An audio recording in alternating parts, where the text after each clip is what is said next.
수요일 저녁 예배를 하나님 앞에 드리겠습니다.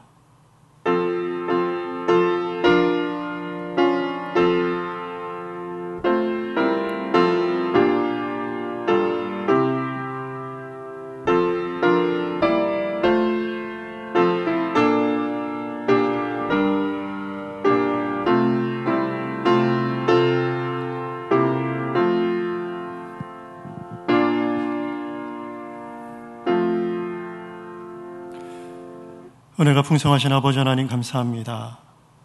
코로나19와 여러 가지로 사건과 사고가 많은 이 세대 가운데 주의 백성들을 지켜주시고 또 각자의 자리에서 주 앞에 예배하게 하심을 감사드립니다. 하나님, 우리 성도들이 어디 있든지 이 시간을 기억하여 주님 앞으로 나아갈 때마다 예비하신 귀한 은혜 허락하여 주시되 충만하게 부어 주시옵소서.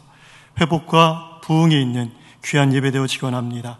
우리 마음 한 마음으로 모아지게 하시고 각자의 처소에 있지만 하나님, 이 시간을 특별하게 구별하여 주님 앞에 예배하는 그곳마다 주님 영광 온전히 드러낼 수 있는 예배처 교회가 될 수 있도록 하나님께 수장하여 주시옵소서. 감사하며 예수님의 이름으로 간절히 기도합니다. 아멘. 270장 찬송 부르시겠습니다. 이 찬송 부르고 백사무엘 목사님 기도해 주시겠습니다.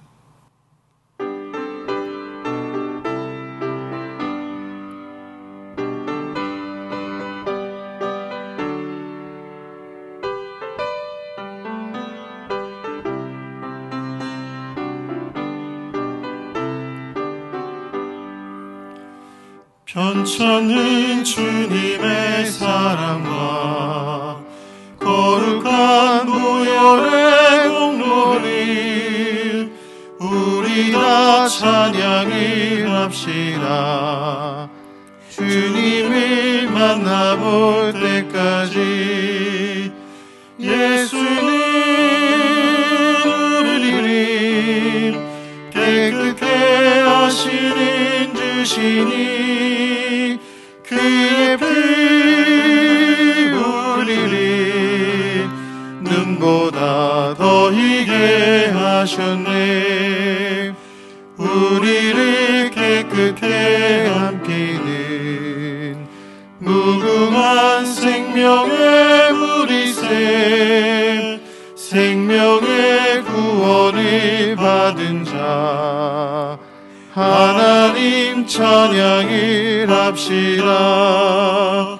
예수는 우리를 깨끗게 하시는 주시니 그의 피 우리를 눈보다 더 희게 하셨네.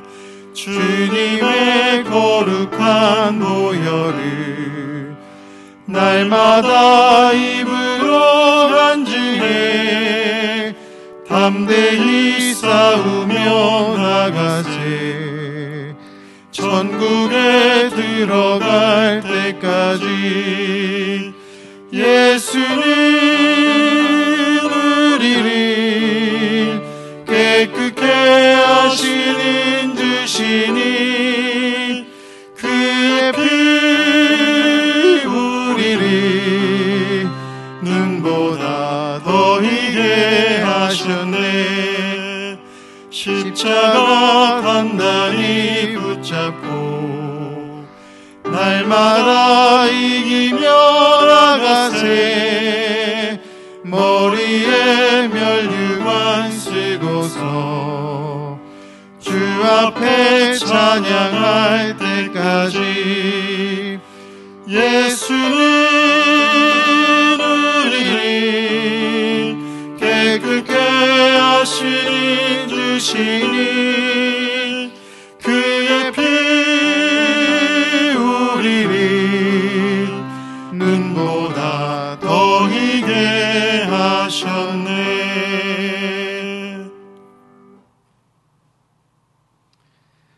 오늘도 살아계셔서 역사하신 하나님, 주님의 이름을 높여드립니다. 온 땅의 주인이신 하나님께서 우리의 아버지가 되어주시고 우리를 하나님의 백성으로 삼아주셔서 예배할 수 있는 특권을 주시고 수요일 저녁 주님 앞에 모이게 하셨으니 감사를 드립니다.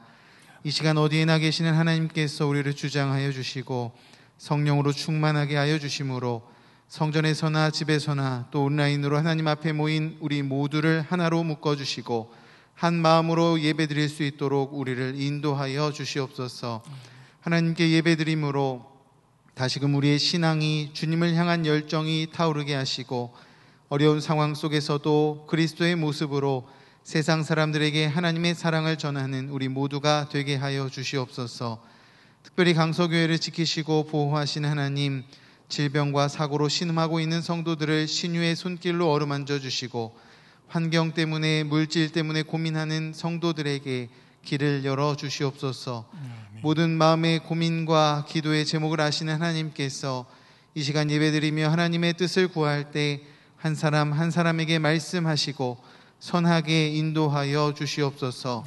말씀 전하시는 김상민 목사님에게 성령의 기름을 부어주시고 이 시간 선포되는 모든 말씀이 하나님의 말씀 되어 우리 마음에 심기와 많은 열매 맺는 귀한 말씀 되게 하여 주시옵소서. 우리를 위해 죽으시고 부활하신 예수 그리스도의 이름으로 기도드렸습니다. 아멘.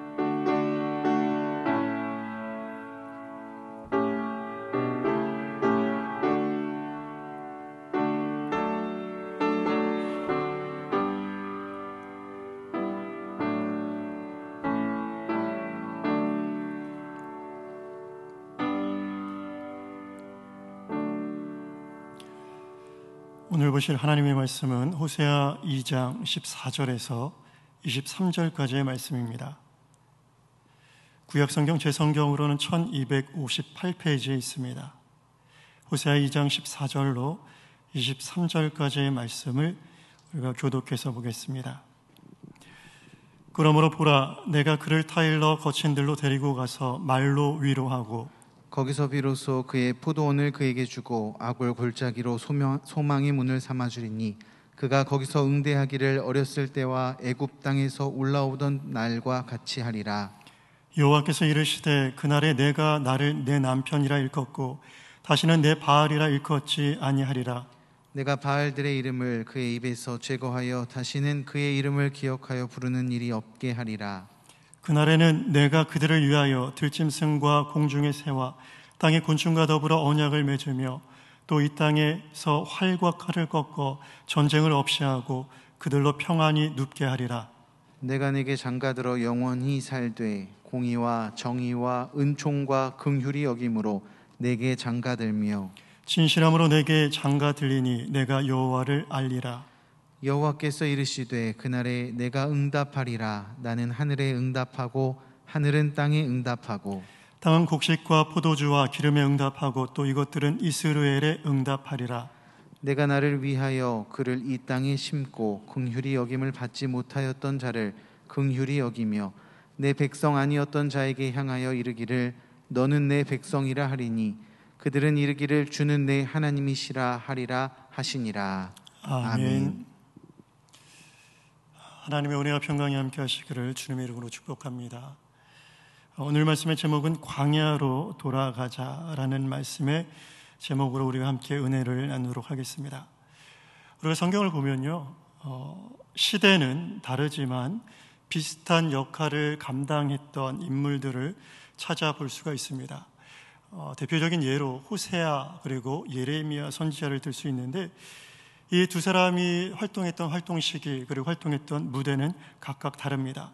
호세아는 북이스라엘에서 그리고 예레미야는 남유다에서, 호세아는 BC 8세기 중엽에 그리고 예레미야는 그보다 한 세기 반 후인 BC 7세기 초반에 활동했습니다. 이렇게 각각 시기와 무대를 달리하지만 그 두 명의 선지자가 했던 역할은 동일했습니다.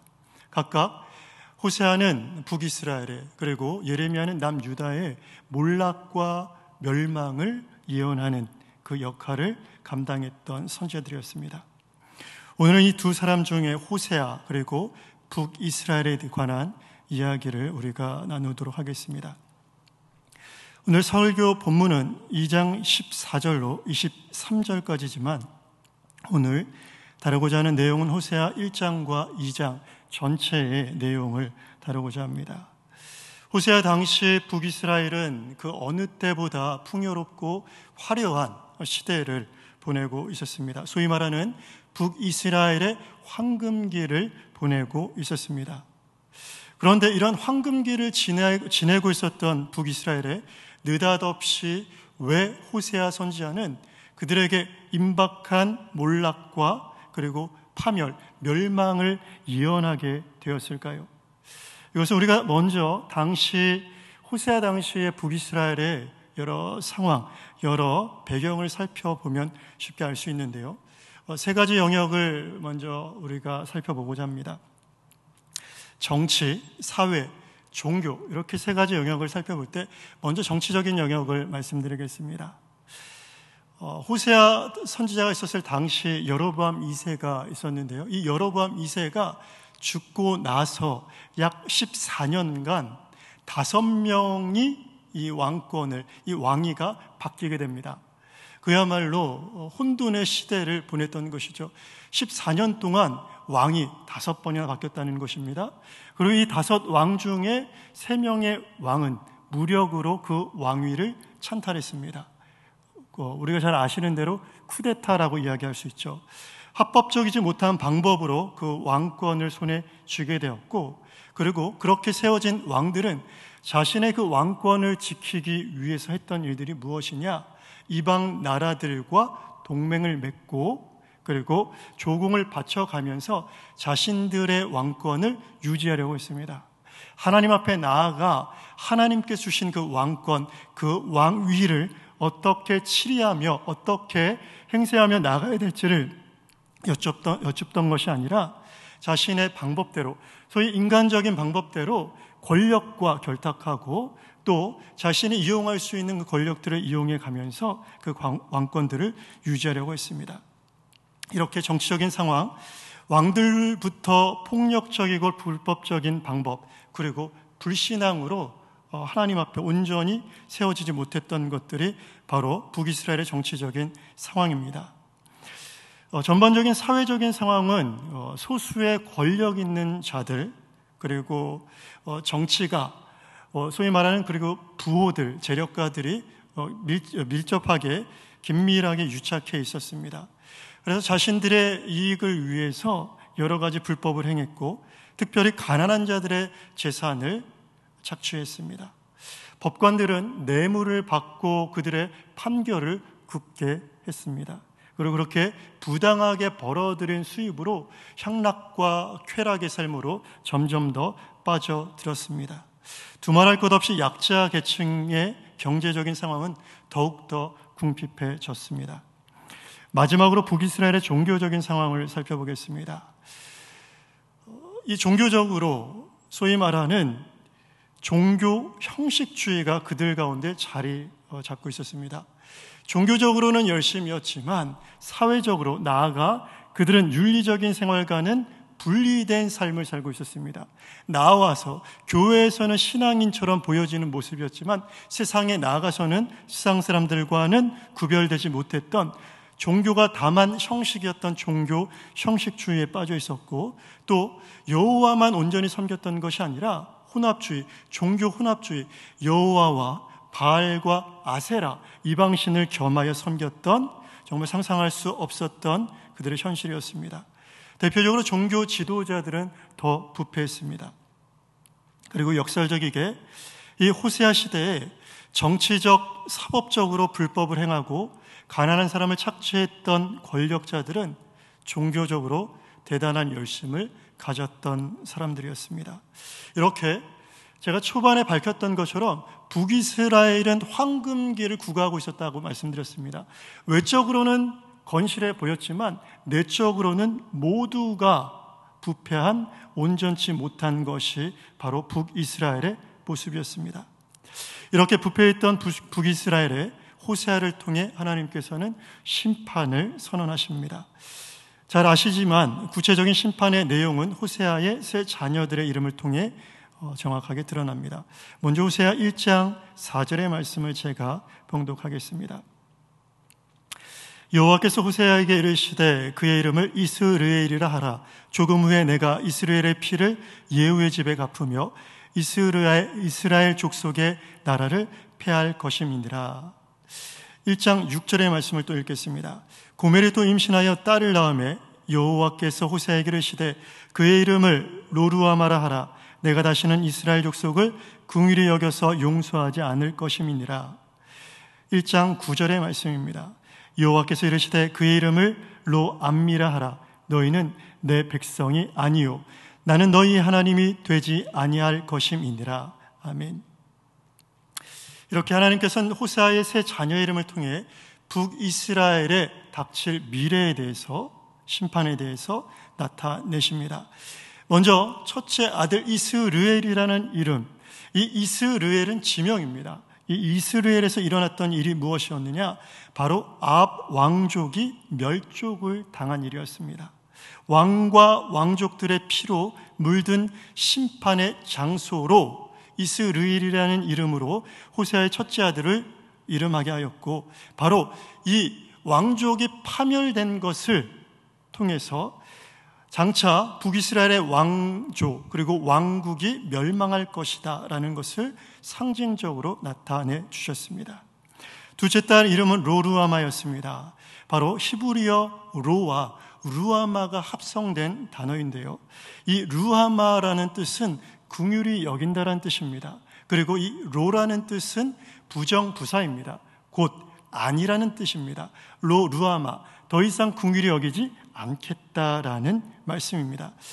지금까지 하나님의 긍휼하심을 입어서 지금까지 유지되었던 또 올 수 있었던 이스라엘 백성들이었는데 더 이상 이스라엘 백성들에게 긍휼을 베풀지 않겠다라는 하나님의 심판 선언입니다. 마지막 셋째 이름은 로암미입니다. 앞서 말씀드린 루아마와 같이 부정부사 로가 붙었습니다. 암미는 나의 백성이라는 뜻입니다. 곧 나의 백성이 아니다라는 뜻입니다. 하나님과 이스라엘 백성들은 계약관계로 맺어진 백성입니다. 나는 너희 하나님이 되고 나는 너희의 왕이 되겠다. 그리고 너희는 나의 백성, 나의 하나님의 백성이 된다라는 것이 바로 핵심 계약의 내용이었습니다. 그런데 이스라엘 백성들의 죄를 지어서 그 계약이 파기되었고 하나님께서 그 파기에 대한 내용을 가지고 선언하십니다. 더 이상 나는 너희의 하나님이 아니고 너희는 나의 백성이 아니다라는 말씀입니다. 그런데 이렇게 무시무시한 심판을 선언하신 이후에 바로 이어지는 말씀이 1장 11절과 2장 1절의 내용입니다. 제가 읽겠습니다. 이에 유다 자손과 이스라엘 자손이 함께 모여 한 우두머리를 세우고 그 땅에서부터 올라오리니 이스라엘의 날이 클 것이미로다. 너희 형제에게는 암미라 하고 너희 자매에게는 루하마라 하라. 아멘. 이 호세아 1장 11절로 2장 1절의 말씀은 앞서 세 자녀의 이름을 통해서 하나님께서 심판을 선언하셨지만 그 세 자녀의 이름을 다시 거꾸로 뒤집어서 그들에게 회복과 은혜가 있을 것임을 말씀하시는 구원의 약속에 관한 내용입니다. 바로 9절까지는 심판의 내용으로, 그리고 10절부터 2장 1절까지는 구원의 내용으로 바로 밀접하게 연결되어 있는 나머지 학자 중에 일부는 이 9절에서 이어지는 10절은 연속적인 부분이 아니라고 주장하는 사람들도 혹 있습니다. 너무나 앞의 내용과 상반되는 내용이 이어져 있기 때문입니다. 그러나 이 어조가 대조적이지만 분명히 하나님은 이 심판 후에 이스라엘 백성들에게 행하실 회복과 은혜를 결연히 말씀하고 계십니다. 그런데요, 또 2장 1절을 마치고 나서 하나님께서 구원의 메시지를 말씀하신 이후에 2장 2절부터 2장 13절까지의 내용은 또다시 분위기가 어두워지고 있습니다. 2절부터 13절의 내용은 하나님께서 북이스라엘을 심판할 수밖에 없었던 이스라엘 백성들의 죄악상에 대해서 진술하고 계시는 내용입니다. 간단하게 살펴보겠습니다. 오늘날도 그렇지만 당시 남편들, 고대 근동에서의 남편들은요, 그 아내에게 최소한의 의무가 있었는데 그 의무는 의복과 그리고 먹을 양식을 제공하는 것이었습니다. 더불어 한 가지 더 있습니다. 동침하는 것이었습니다. 끊어서는 안 될 것들이 있는데 자신의 아내에게 동침하는 것과 의복을 제공하는 것과 그리고 먹을 양식을 제공하는 것은 남편으로서 최소한의 의무였다는 것입니다. 그렇게 이스라엘의 남편 되신 여호와께서 이스라엘 백성들에게 먹을 양식을 공급해 주셨습니다. 그리고 입을 의복을 풍성하게 풍족하게 공급해 주셨습니다. 그런데 북이스라엘은 하나님이 주신 모든 이 풍족함이 하나님에게로부터 온 것으로 그들이 알지 못하고 바알과 아세라 신이 우리에게 주었다라고 고백합니다. 그리고 나아가 하나님이 주신 그 모든 재물을 가지고 바알과 아세라에게 드리면서 더 많은 풍요를 기원하기에 이릅니다. 바알과 아세라를 하나님이 주신 선물을 가지고 열정적으로 섬겼다는 것입니다. 그래서 하나님께서는 남편으로서 주셨던 의복, 남편으로서 제공했던 그 양식을 다 거두어 가겠다라고 말씀하십니다. 의복을 거두어 가십니다. 그래서 이스라엘 백성들은 벌거벗은 수치를 당하게 될 것입니다. 그런데 하나님 말씀하시기를 그 벌거벗은 수치에서 건져낼 자가 없을 것이다. 바로 그들이 자신의 남편들이라 생각했던 바알과 아세라가 그들의 수치를 덮어주지 못합니다. 북이스라엘에게 아무것도 책임져 주지 못하는 무능한 존재가 바로 이 바알과 아세라임을 언제 이스라엘 백성들이 비로소 깨닫게 되느냐? 하나님의 심판, 징계가 임한 이후에 그들이 하나님이 우리의 진짜 남편이시구나, 바알과 아세라는 거짓이었구나라는 것을 그들이 그때 비로소 알게 될 것입니다. 여기까지가 오늘 본문 전까지의 말씀입니다. 상황이 계속해서 엎치락뒤치락합니다. 하나님께서 심판을 새 자녀의 이름을 통해 예고하십니다. 그리고 그 심판 이후에 있을 회복을 말씀하십니다. 또 심판의 내용, 심판하실 수밖에 없는 내용에 대해서 2장 2절부터 2장 13절까지의 말씀으로 말씀하고 계십니다. 이렇게 하나님은 북이스라엘을 심판하십니다. 그리고 징계하십니다. 그러나 그것이 끝이 아닙니다. 우리에게 기억을 떠올려주는 많은 것들이 있습니다. 예컨대 어떤 음악을 듣게 되면 어떤 좋은 기억이 난다든지, 좋은 향을 맡으면 또 누군가의 향수의 냄새구나라고 우리가 생각하면서 어떤 향기를 통해 어떤 인물들을 또 떠올릴 수도 있습니다. 제가 말씀드리고자 하는 것은 어떤 특정한 장소를 말씀드리고자 하는데요. 특정한 장소는요, 우리 개개인에게 특정한 사건과 추억을 불러일으키기도 합니다. 몇 해 전에 제가 제 자녀들과 함께 강촌에 다녀온 적이 있습니다. 강촌 아시죠? 가평 쪽에 있는 강촌에서 이곳 저곳을 누비고 다녔고요. 그리고 강촌에 가면 유명한 폭포 하나가 있습니다. 가보셨는지 모르겠지만 구곡 폭포라는 곳이 있습니다. 자녀들과 아내와 함께 구곡 폭포까지 올라갔습니다.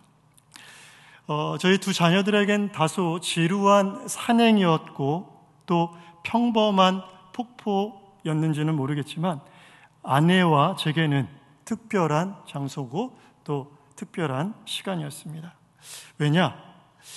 아내와 막 연애를 시작했던 때 얼마 되지 않아 데이트로 떠났던 장소가 바로 이 강촌이었고 구곡 폭포였습니다.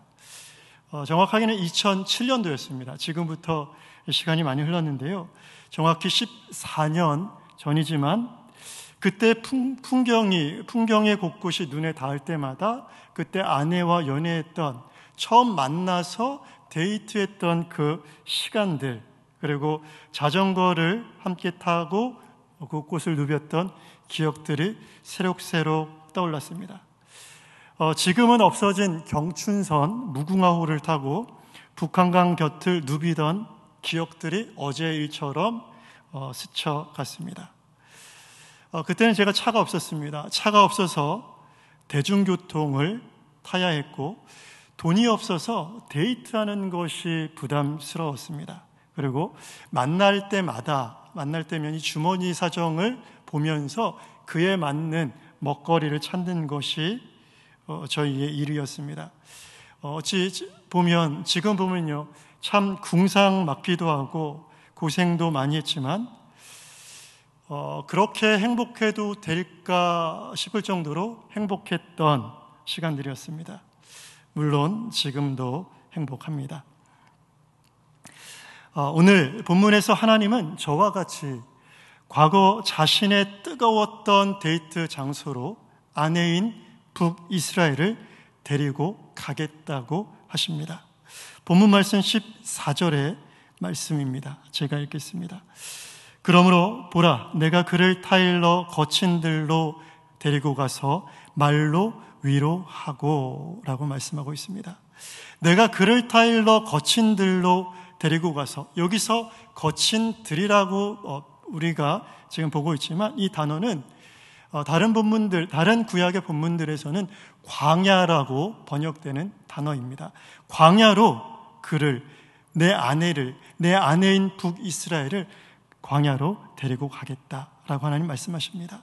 그런데 우리가 보고 있는 이 개역 개정의 번역은요, 조금 완곡한 표현인데요, 새 번역 성경은 이렇게 말씀하고 있습니다. 그러므로 이제 내가 그를 꿰어서 빈들로 데리고 가겠다. 거기에서 내가 그를 다정한 말로 달래주겠다. 하나님 말씀하십니다. 내가 그를 꿰겠다. 쉽게 표현하겠습니다. 내가 그를 꼬시겠다라는 겁니다. 다소 하나님을 일컫는 표현이라 생각할 때 불경스럽다라고 생각하실 수도 있겠지만 이것이 정확한 표현입니다. 히브리어 파타라는 단어인데 정확한 의미는 유혹하다, 그리고 꿰다라는 뜻입니다. 하나님께서는 이스라엘을 향한 자신의 불타는 감정, 그 마음을, 사랑을 거침없이 표현하고 있습니다. 내가 북이스라엘, 너를 이렇게 사랑한다. 너를 꼬셔서 광야로 데리고 가겠다. 그렇게 하나님은 어디로 이끄시느냐? 다시 이스라엘 백성들을 광야로 이끌어 가십니다. 지금 이스라엘 백성들은 어디 있습니까? 가나안 땅에 있습니다. 그들은 어디를 거쳐 나왔습니까?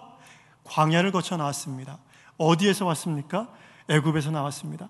애굽에서 광야를 거쳐 가나안 땅에 있는 그들을 다시금 이 가나안에서 광야로 인도하겠다라고 말씀하십니다.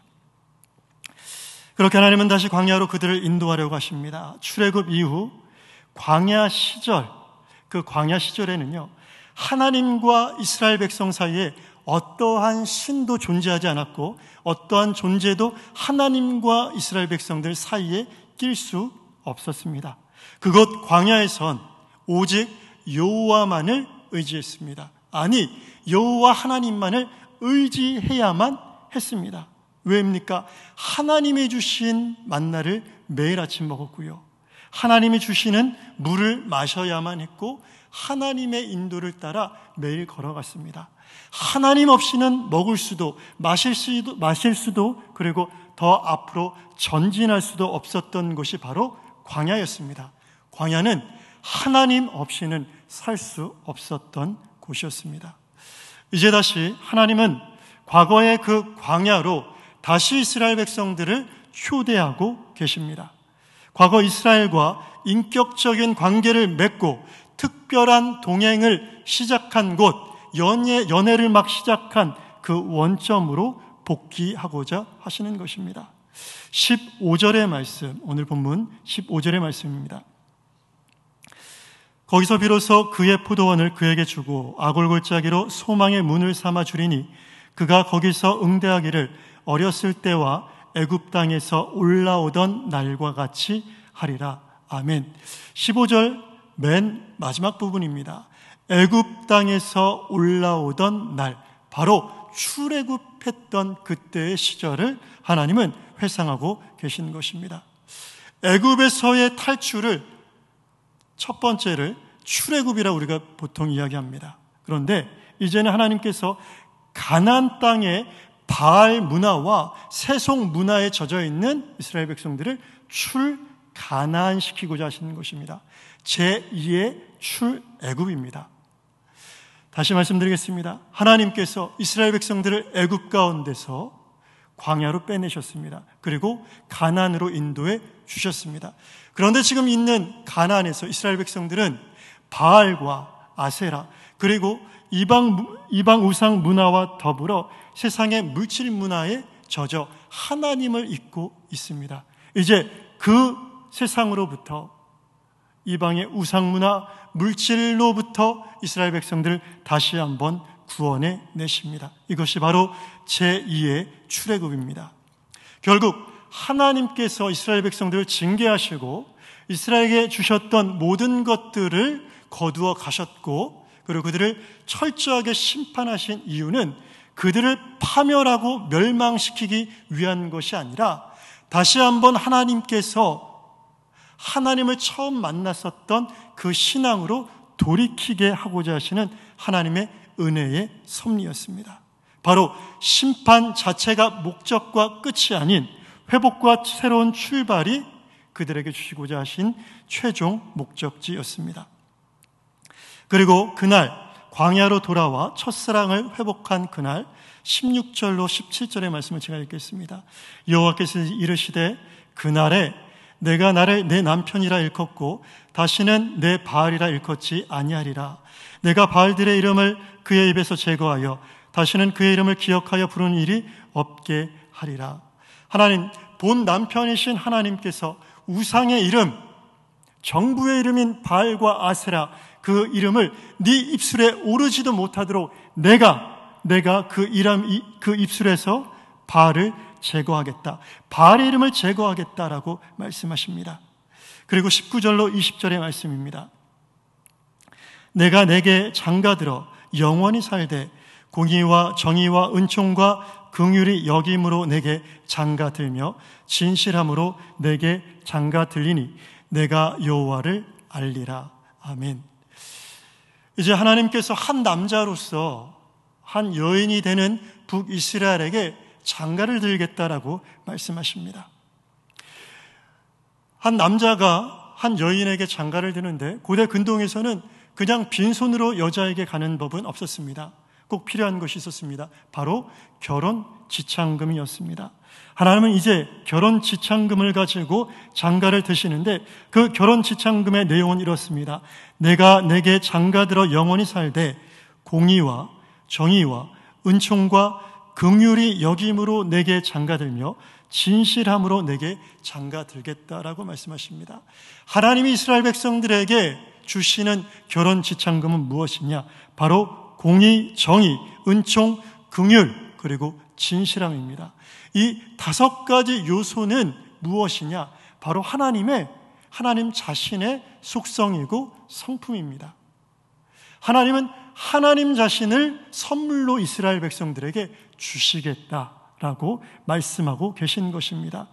하나님께서 주시는 결혼 지참금은 하나님 자신이고 그 선하신 하나님의 성품을 이스라엘 백성들에게 주실 때 20절의 말씀 이렇게 마치고 있습니다. 내가 여호와를 알리라. 호세아서는 계속해서 요구하고 있습니다. 호세아 선지자는 계속해서 북이스라엘에게 촉구하고 있습니다. 여호와를 알라라고 말씀하고 있습니다. 힘써 여호와를 알라라고 계속해서 호세아 모든 말씀에서 말씀하고 있습니다. 그런데 하나님께서 다시 이스라엘 백성들에게 장가드시는 그때 하나님의 선하신 성품을 가지고 이스라엘 백성들에게 오시는 그때 이스라엘 백성들은 하나님을 온전히 깨닫게 될 것이다 라고 말씀하고 있습니다. 말씀을 이제 정리하겠습니다.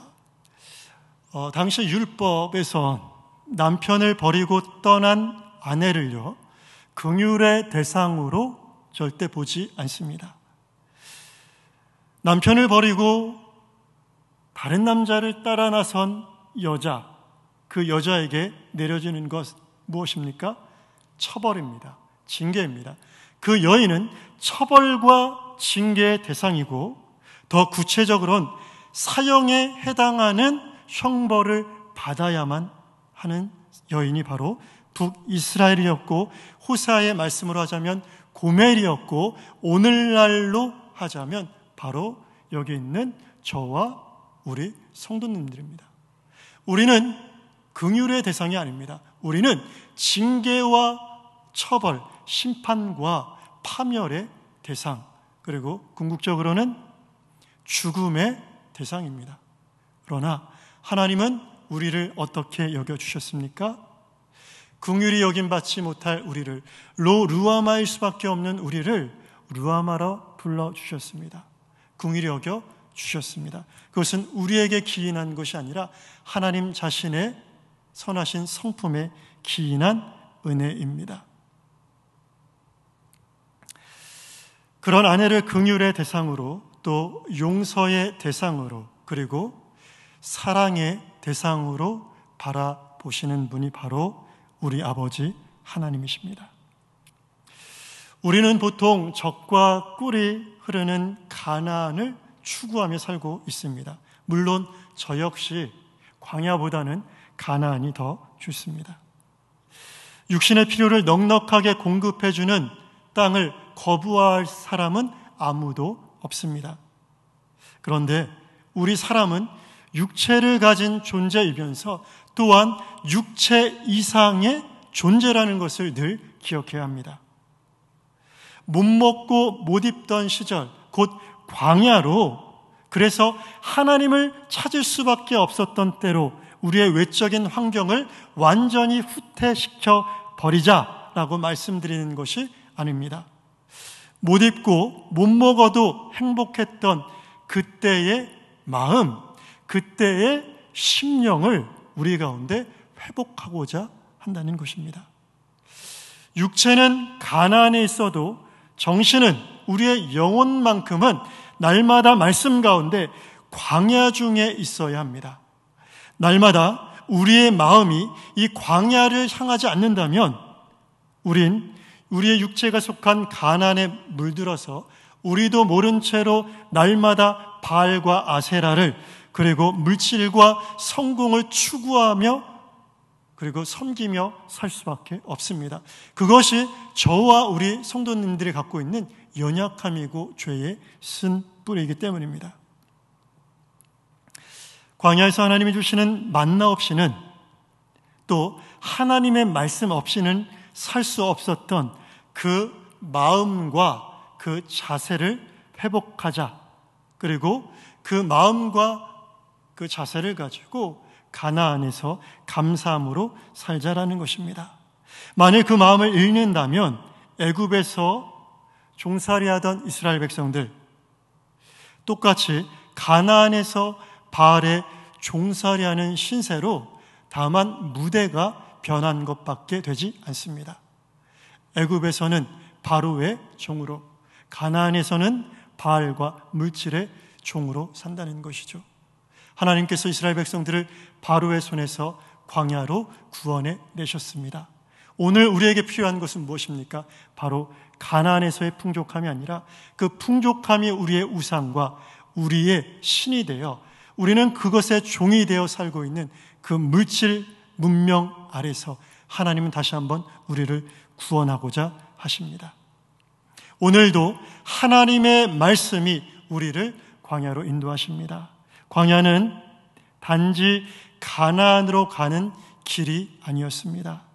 광야는 애굽에서 자신의 힘만을 의지하며 살던 이스라엘 백성들이 광야로 들어와 더는 자신의 힘이 아닌 하나님만을 의지하며 살도록 하는 믿음의 환경이었고, 또 하나님만을 바라볼 수 있었던 믿음의 땅이었습니다. 그리고 하나님과의 동행은요, 가나안으로 가기 위한 수단이 아니었습니다. 하나님과의 동행은 광야에서 이스라엘 백성들을 향한 하나님의 사랑을, 은혜를, 또 곧 하나님을 배워가게 하는 큰 은혜의 선물이었습니다. 광야는 다만 가나안을 향해 가는 길이 아닌 하나님과 온전한 사귐이 있는 영적인 목적지였다는 것을 우리 성도님들 기억하시기 바랍니다. 오늘도 하나님께서는 우리 성도님들이 또 제가 하나님만을 의지했던 그 광야를 추억하고 계실지도 모릅니다. 거칠고 메마른 땅이지만 우리가 온전히 하나님의 손만을 의지하고 하루하루 동행했던 그때, 하나님만이 우리의 유일한 힘이었고 소망이었던 그 장소에서 우리를 기다리고 계십니다. 성도님들께 여쭙고자 합니다. 우리 성도님들이 계신 그 마음은 지금 어디에 있습니까? 하나님을 붙들고 거칠고 건건한 광야에 서 계십니까? 아니면 하나님을 잊고 가나안의 풍요에 빠져 계십니까?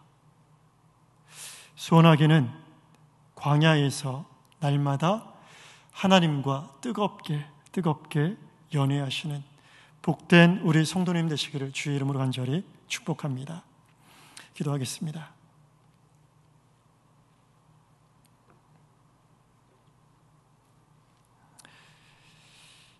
왕이신 아버지 하나님, 감사합니다. 하나님의 백성이라 일컬음 받을 수 없는 우리를 나의 백성이라 불러주셔서 감사합니다. 징계와 심판을 기다릴 수밖에 없던 우리 인생들에게 한없는 은혜와 긍휼을 허락하시니 이 또한 감사합니다. 하나님, 날마다 허락하신 은혜를 기억하고 감사하는 복된 주의 자녀들 되게 하여 주시옵소서. 가나안의 풍요로움이 아닌 광야 속에서 주님과의 동행을 더 기뻐하고 사모하는 우리 강서 공동체 될 수 있도록 인도하여 주시옵소서. 예수님의 이름으로 간절히 기도드립니다. 아멘. 278장 찬송하겠습니다.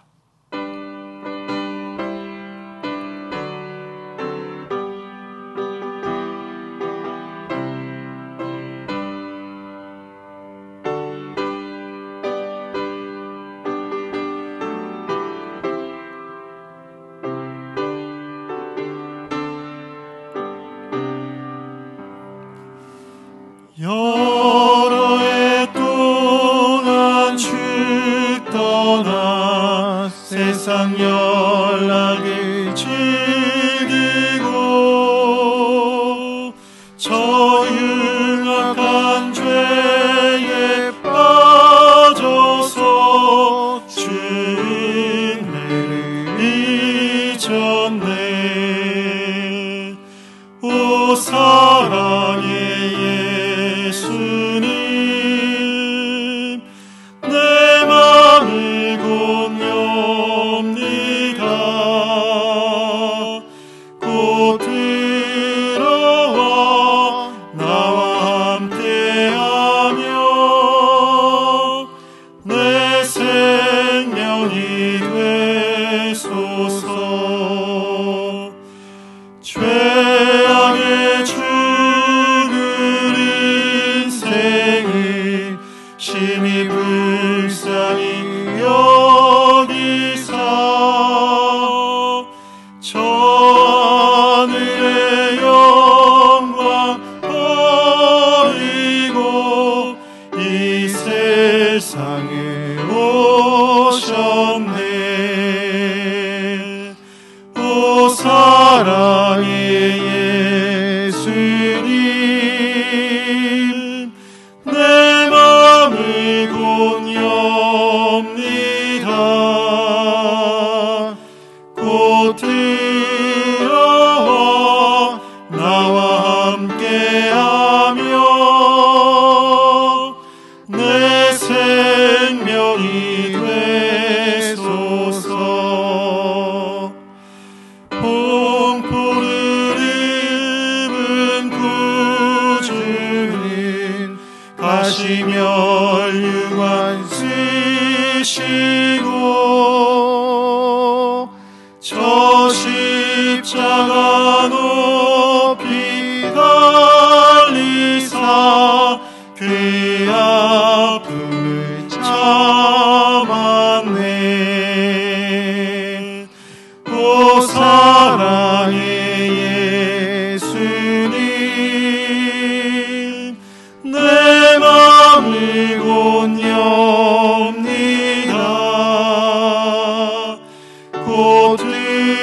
들어와 나와 함께하며 내 생명이 되소서. 미련한 우리 인생은 주의 공로를 모르고 그 쓸쓸한 사막 가운데 늘 헤매고 다녔네. 오 사랑의 예수님, 내 맘을 곧 엽니다. 곧 들어와 나와 함께하며 내 생명이 되소서.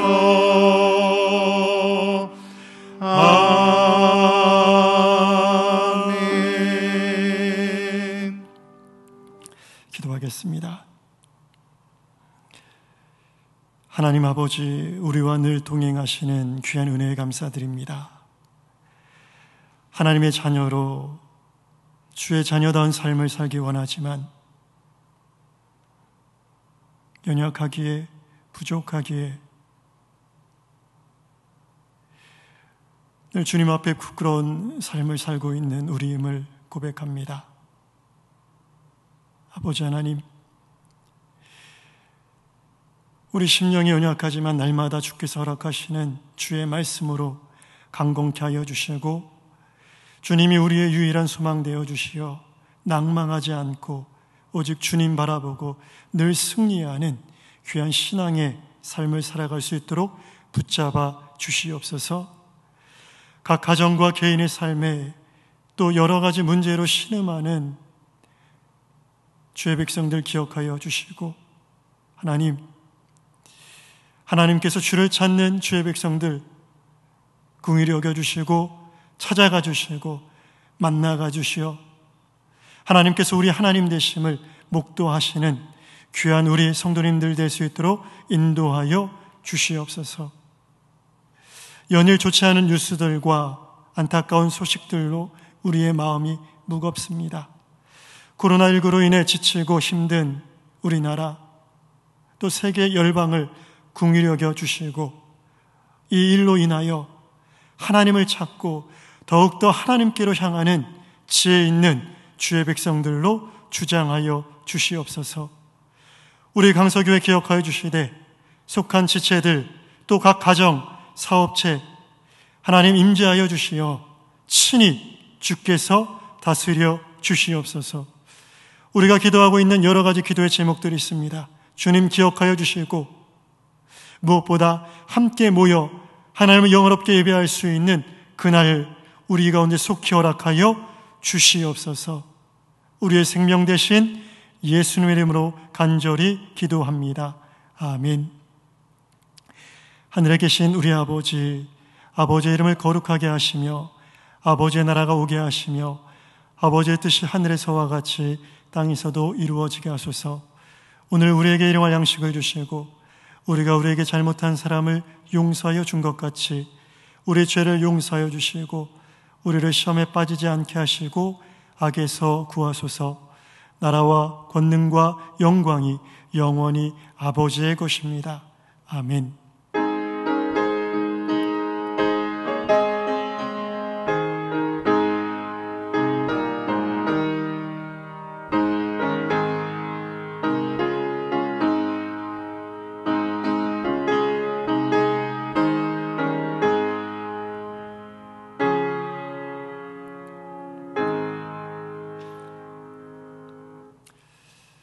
오늘 말씀 붙잡고 광야의 영성을 회복하기 위해서 다 함께 한 음성으로 자유롭게 기도하시겠습니다.